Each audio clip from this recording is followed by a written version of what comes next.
the strongest class, of course. Ryan, before I get to your thoughts on a guy who we project to be one of the best or at the top, Malik Willis, Jamie, your eyes on him. What are you looking out for from him this week? Well, I think, you want to see him take what he did at the Senior Bowl instead of carry that over, to a strong combine, because he was the buzzworthy quarterback. He was the guy I think that you're looking at and saying, can he take that step forward? And the thing that I like about him, obviously from a fantasy perspective, is he runs, over 1,800 rushing yards in his 2 seasons at Liberty. So I know Ryan will be happy to hear this if the Steelers are going to go all in on him. But, there are a lot of quarterback-needy teams, and he seems to be the guy that's sort of rising up the draft boards a lot. So fantasy-wise, he's going to be the prize. Hopefully he ends up in a place where he can be a starter right away. But obviously he's got the opportunity to take that step forward after a strong, Senior Bowl performance so far. Yeah, I'm laughing because here's the talking point about Malik Willis. Please don't put him on the field in year 1 just because he's so raw. But I understand what you're saying from a fantasy standpoint. By the way, thank you for giving Malik Willis to the Steelers, because at various points, Tommy, I've seen tweets from Jamie where he wants Jimmy G in Pittsburgh. And no disrespect to Jimmy G, incredibly handsome,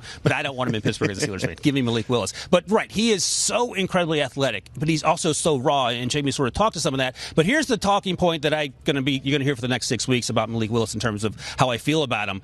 Is he a first-round pick? No, he's not. He's probably more a second-round guy. But if you think there's 20%, 25% chance that he ends up being Josh Allen, you absolutely roll the dice on him. And this is my latest mock draft, came out Monday. I have him going 8th to the Falcons. Is that too high? Yeah, it is. But again, everyone was paying, except Pete Briscoe, of course, was panning the Bills taking Josh Allen. That has worked out. Now, I'm not saying Malik Willis is going to be Josh Allen, but if there's a chance, 20, 25%, whatever, I feel like you roll the dice on that, because quarterbacks are overdrafted all the time, and you don't want to miss on this guy. You don't want to be the Bears who pass on Deshaun Watson and Patrick Mahomes and end it with Mitch Trubisky. And I think, to your point, Ryan, that's a perfect landing spot, because Matt Ryan could start for one more year. Exactly. And then, you give the reins over to Malik Willis in 2023, if in fact that's the route the Falcons go. And guys, we're talking about... Do you want a sports network that delivers everything that matters about the game? The highlights, the picks, the instant analysis, no yelling, no fake debates, no politics.